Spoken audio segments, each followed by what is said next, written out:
पुराण में 7 गलतियां बताई है कंगाल होने की। ये गलती अगर आपने भी करी है तो जिंदगी में कितना भी पुण्य करोगे उसका फल नहीं है।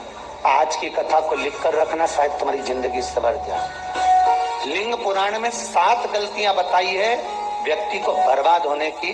पहली गलती है, उसमें से अगर आप स्वीकार कर रहे हैं ये गलती तो समझ लो कि गलती आपने करी। गंगा जल तो बुलवाया टैंकर भरकर, 21,000 बेलपत्र भी समर्पित कर रहे हो।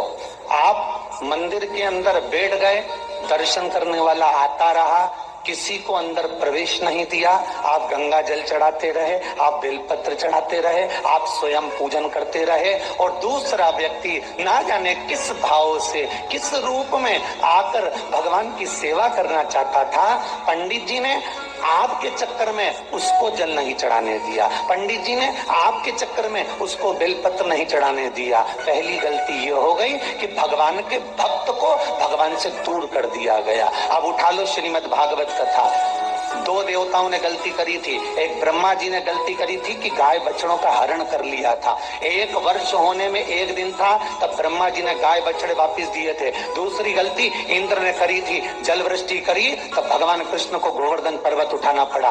दोनों देवताओं ने गलती करी, पर भगवान कृष्ण ने इंद्र को क्षमा कर दिया पर ब्रह्मा को क्षमा नहीं करा। क्यों नहीं करा? क्योंकि इंद्र को क्षमा इसलिए करा क्योंकि इंद्र ने जब जल वृष्टि करी तो सारे ब्रजवासियों को भगवान के चरणों में लाकर छोड़ दिया। सारे ब्रजवासी गोवर्धन पर्वत के नीचे आकर बैठ गए, भगवान के चरणों में आ गए। और ब्रह्मा ने जो गलती करी वो ऐसी गलती करी कि भगवान से गाय और बछड़ों को दूर कर दिया। जो भगवान से भगत को दूर कर दे उसको शंकर कभी क्षमा नहीं कर सकता। इसलिए बर्बादी का पहला कारण आप भक्त और भगवान में दूरी बना दी। दूसरा कारण, भगवान की जब पूजन कर रहे हो, 21,000 बेलपत्र चढ़ा रहे हो, गंगा का जल चढ़ा रहे हो, चंदन चढ़ा रहे हो, अबीर चढ़ा रहे हो, गुलाल चढ़ा रहे हो, तो तुम्हारे भीतर ये अहंकार, जब तुम पूजन करके उठो तो उठते समय तुम्हारे भीतर अभिमान नहीं होना चाहिए कि मैंने जो अनुष्ठान करा उसके बराबर कोई नहीं कर सकता। तीसरा कारण कहा कि भगवान की सेवा तो आप कर रहे हो, भगवान की चाकरी में तो आप लगे हो, भगवान की आराधना भी कर रहे हो, दिया भी लगा रहे हो, धूप बत्ती भी लगा रहे हो, स्नान भी करा रहे हो, पंचामृत स्नान भी करा रहे हो, सारी पूजन अर्चना सब तुम कर रहे हो।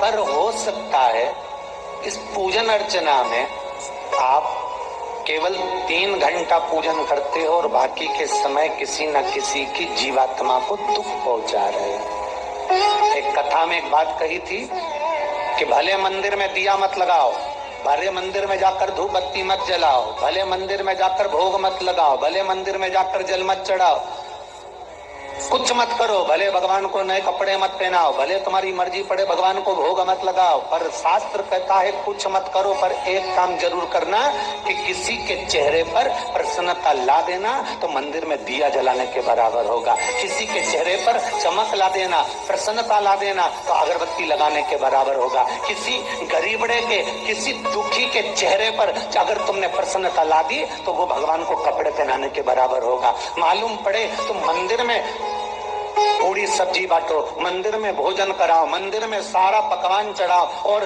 कोई तुम्हारे कारण अगर दुखी है तो तुम्हें वो सुख का भान नहीं हो सकता। तीसरा कारण है वो सुख नहीं मिल सकता। चौथा कारण है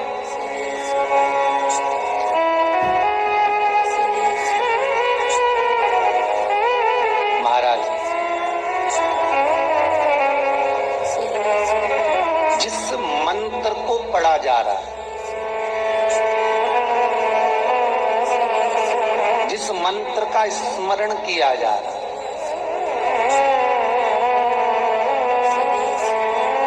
जिस भगवान की माला को हम जप रहे हैं, हम पाठ कर रहे हैं, उसमें त्रुटि। उठा लीजिए दुर्गा सप्तशती। दुर्गा सप्तशती का हिंदी अनुवाद में एक थोड़ा सा दृष्टांत दिया है, आपको मालूम होगा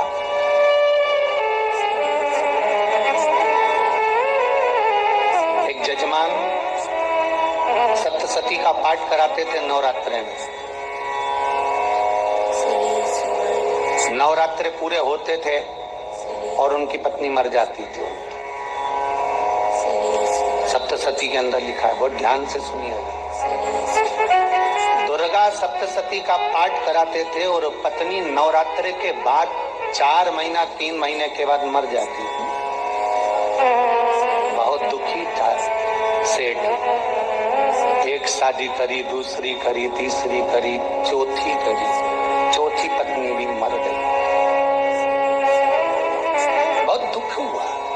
आज वो गुरुजी के पास चले गया, गुरुदेव, गुरुजी, गुरुदेव, गुरुदेव। गुरुजी बोले क्या हो गया? सेठ जी बहुत दिनों के बाद आ रहे हो, क्या बात है गुरुदेव?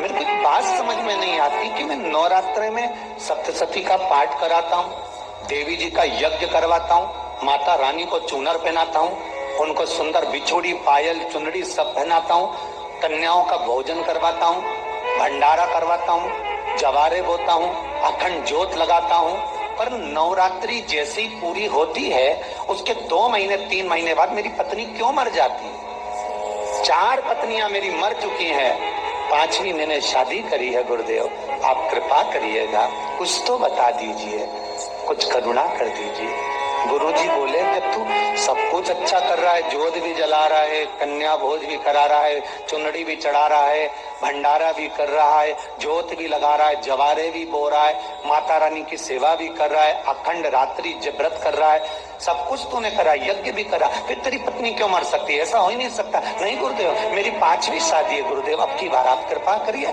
गुरुजी ने कहा तेरे पंडित जी को अनुष्ठान पर बुला, मैं कमरे में बैठकर सुनूंगा सप्तशती का पाठ, तब मैं ध्यान करूंगा।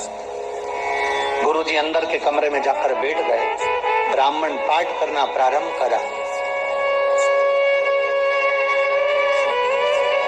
और ब्राह्मण ने पाठ करना प्रारंभ करा। उसमें एक शब्द आ गया, भारयन्तु भक्षन्तु, भारयन्तु भक्षन्तु। उसमें बोलना था भय पीड़ा को, हे जगत जननी तू भक्षण कर जा, और ब्राह्मण बोलता था भार्यन्तु भक्षन्तु, मेरी पत्नी को, मेरी भार्या को तू भक्षण कर दे। पंडित जी जैसे ही बोले गुरुजी बाहर निकल कर आ गए। पंडित जी को रोका, रुकिए गुरुदेव, आप हर साल अनुष्ठान कर रहे हो जजमान के यहाँ और बोल देते भारयन्तु भक्षन्तु, हे देवी तू मेरी पत्नी को खा जा, तो माँ हर बार उस पत्नी को निगल जाती है। निवेदन, शब्द सुधार लीजिए, शब्द ठीक है। चौथा कारण है कि आप जो पाठ कर रहे हो, आप जो पूजन कर रहे हो, आप जो अनुष्ठान कर रहे हो, उसमें कुछ ना कुछ गलती जरूर हो रही है। ये चौथा कारण है।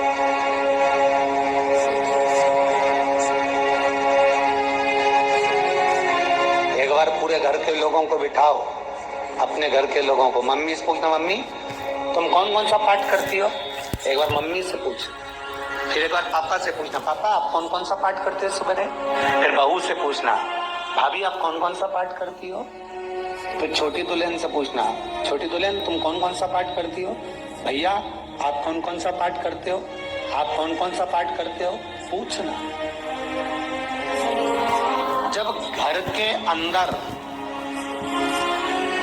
बड़ी बहू अलग तरह का पाठ कर रही है, छोटी बहू अलग तरह का पाठ कर रही है, मंजली बहू अलग तरह का पाठ कर रही है, माँ अलग तरह का पाठ कर रही है, पति अलग तरह का पाठ कर रहा है, तो उसका जो प्रभाव है, कौन सी चीज कहाँ टकरा रही है, जिसके कारण घर में रोग इतना है कि कोई सही होने वाला ही नहीं है। अब तुम कहोगे सीवर वाले गुरुजी ने उपाय बताया, हमने बहुत करा, पर सही क्यों? तो सही क्यों नहीं हो रहा है? उसका कारण है या तो बड़ी बहू जो पाठ कर रही है, या सास जो पाठ कर रही है, जो पति जो पाठ कर रहा है, नाते जो भी उस घर के अंदर रहकर जो पाठ अर्चना कर रहा है, उसमें जरूर कुछ ना कुछ ऐसा हो रहा है जिसके कारण वो काम नहीं कर पा रहे। उसमें कुछ ना कुछ गलती हो रही है जिसको तुम समझ नहीं पा रहे, जिसको तुम अपने आप को बहुत विचार करते हो कि मेरे बराबर कोई नहीं कर सकता, मैं शंकर की भगत, मैं राम की भगत, मैं कृष्ण की भगत, मैं जो करती हूँ बहुत अच्छा करती हूँ, मैंने जो किया बहुत अच्छा करा, पर हो सकता है उसी कारण आपको दुख झेलना पड़ रहा है।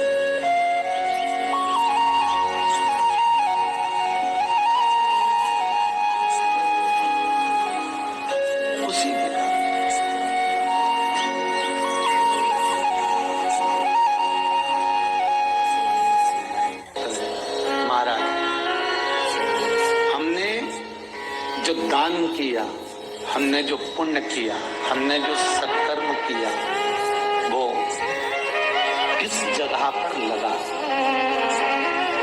पांचवा सूत्र,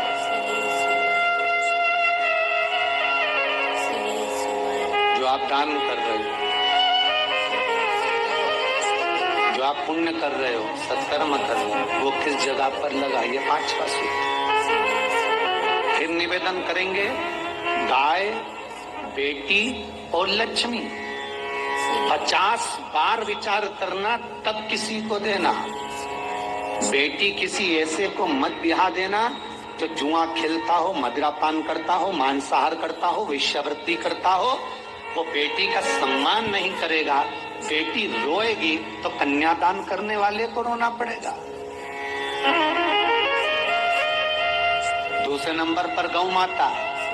गाय ऐसे ब्राह्मण को दान मत देना कि ब्राह्मण के घर में खुद रहने की जगह नहीं और गाय को ले जाकर तुमने दे दिया और उस ब्राह्मण ने जब तक दूध दिया बांध कर रखा, एक तगाड़ी बाल्टी साड़ी के चक्कर में ले लिया, सोने के सींग के चक्कर में ले लिया और बाद में वही गाय कसाई के हाथ में बिक गई और कसाई ने काटा तो बद्दुआ तुमको लगी।